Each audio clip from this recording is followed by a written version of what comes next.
ready, sir? I'm ready, yeah. We're here in Atlanta, Georgia with Baba Osajifo,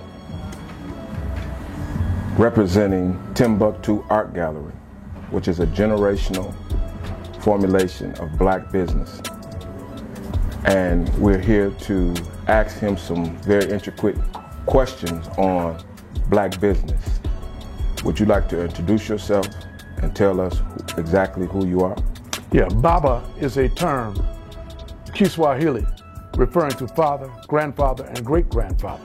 I am all of that. I'm 5 times a father, 16 times a grandfather, and 17 times a great-grandfather. Osajifo is a Ghanaian name. It is actually Kwame Nkrumah's name. And it's a title, and that title means the Redeemer. And I try to live up to that title on a daily basis. To redeem our people is to walk forth into the light, come unto the power of truth. We're searching for truth and justice, absolute truth and supreme justice. That's our course. Freedom is a road seldom traveled by the multitude. We are those who are chosen to travel that before the multitude do. That does not make us better than the people. It makes us the scouts, the forerunners, the people that the people have sent out to clear the road so that the Freedom Ensemble can become as it's supposed to be, manifested. Now, it's not Timbuktu Art Gallery.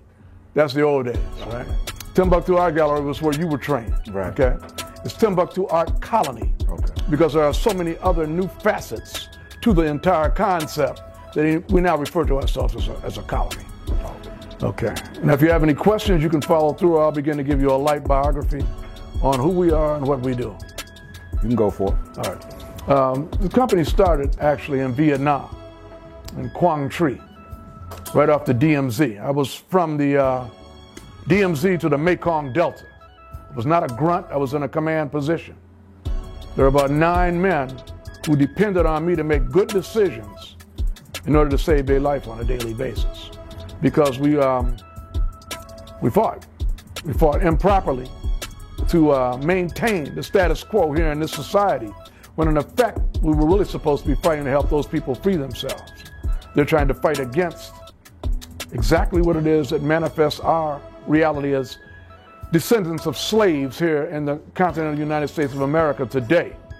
So now I think I showed you a passage in that book by Marcus Garvey, whereby young Ho Chi Minh, 17 years old, a merchant marine traveling throughout the world, his favorite port of duty was New York City. And there he discovered the UNIA, that is the Universal Negro Improvement Association, there in 1917 with Marcus Garvey. Marcus Garvey taught him the concepts of freedom and independence, as we've been trying to discover a source for that information. And I did find it here at the Black Dot Bookstore. We're in a suburb of Atlanta. And this is called Lithonia, 6984 Main Street, Lithonia, Georgia. The Black Dot Bookstore and Cultural Center. Let me say that again, because we helped to put this together. We're very proud to be here, and they give us whatever we need to maintain what it is that we're trying to do. That's the Black Dot Bookstore and Cultural Center, 6984 Main Street in Lithonia, Georgia. Thereby, when we go back to Ho Chi Minh, the liberator of Vietnam, we find that his study under Garvey created what was necessary for him to go home with the tools to fight to be free of first the French. They defeated them at the Battle of Dien Bien Phu in 1949, and they went on to defeat the United States under the guise of the United Nations in the early 70s. The concept of history is probably best executed through a short concept that El-Hajj Malik El-Shabazz gave us when he said that, that's Malcolm X for those of you who don't know, that's his real name, El-Hajj Malik El-Shabazz. When he stated that of all our studies, history is best qualified to reward our research. If you're not studying, then you're not studying to be approved. You can't be approved if you don't do no study. So study and observation is what makes us men. In the Kiswahili term, kasi. Kasi is work. A man that does not work is not a man. And at this point, we teach all of those who come before us, to be with us, kasi, how to work. You learn that as a very young man, that work separates us from those who do not work. And we don't call no names, but they ain't who we are, because we're working to be free. We're fighting to be free. So of all our studies, history is best qualified to reward our research. The number one subject, now you know you're in the public school system as a teacher, administrator, so forth and so on, vice principal. Of all the studies that we involve ourselves with in the public school systems throughout this country, we find the number one course that we fail over and over and over again is history. Because it's not our story, it's his story. And we're here today to set all of that straight on who we are and what we're supposed to be doing to get past these obstacles that have got us caught up in what we call slavery, but we're really not slaves, we're captives. A slave is someone who's given up and is given in and is a pawn of the master. A captive is someone who's trying to break camp every day and get away. My whole history is about breaking camp and teaching how to break camp to get away from what it is that we're caught up in here in the continental United States of America. Now, when I say the continental United States of America, not that we are not talking about the entire Pan-African diaspora, but first you got to deal with your own backyard. So here, we're talking about 1555, and we were brought into St. Augustine, Florida, as supposed slaves. We now are talking near 500 years of this indentured involvement that took us from free people into our captives here in the continental United States of America. Now let's review some of the reality that we're caught up in as a people. And that is best offered through the concept of menticide. Now, in order to understand menticide, you have to understand genocide. Genocide is the systematic and deliberate destruction of a whole race of people. This is what the so-called Ashkenazi Jews, not Hebrews, Ashkenazi Jews, pronounced that they had been caught up in when Hitler supposedly killed a greater majority of them in Germany during the Second World War. Now, we question whether that actually happened. That's another whole study program. But right now, we're talking about genocide being the systematic and deliberate destruction of a whole race of people. But the word we're most interested in is menticide, the systematic and deliberate destruction of a whole race of people's minds. It is 2020. Is that what it is? That's what I believe it is. We're here on the third day of Kwanzaa, Ujima, the collective understanding of maintaining culture, okay, throughout the Pan-African diaspora. Now, when we study the concept of menticide in 2020, here we are at Kwanzaa. Don't you know there are babies being born right now all over this country, black babies. Now, we use the term African, but Africa is a continent where all sorts of people are born every day. Hispanic people are born there, Asian people are born there, Indian people are born there, whites are born there, and blacks are born there.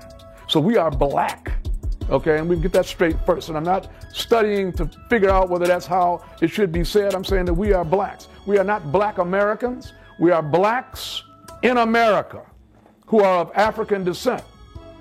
What discerns our reality and divides us from everything else is our rhythm. Rhythm is the reason for being. Our rhythm is out of kilter. We're naming our children today European names: Bob, Joe, Larry, Mo, Mary, Kathy.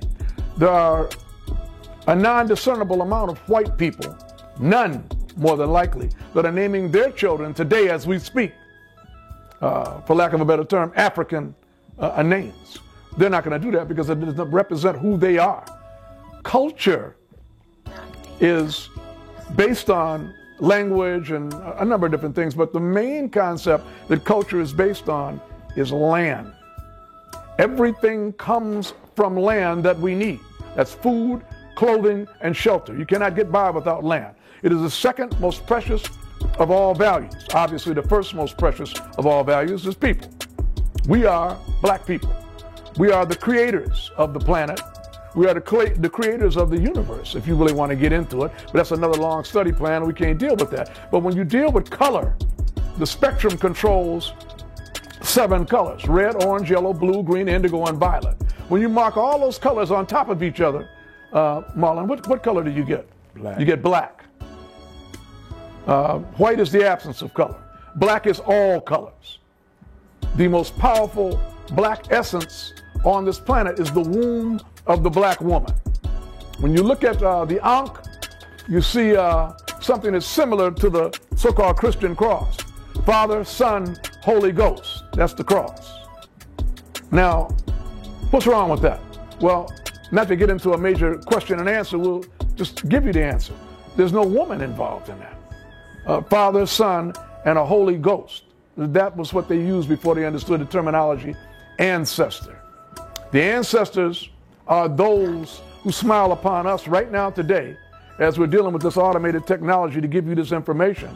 Some that you might not have ever heard before, and some that we're going to reuse to give greater understanding to what we're supposed to be doing as a people today. So, we are black people, caught up in the Pan-African diaspora. Black people are throughout the world. We are the most creative, responsive, powerful black people on the planet right here in the continental United States of America. There is nobody like us. Our rhythm determines who we are. We have been the most creative, forceful concept related to people on this planet since we've come here in the last 500 years. There are more inventions created by black people that they never received patents for than you can shake a stick at.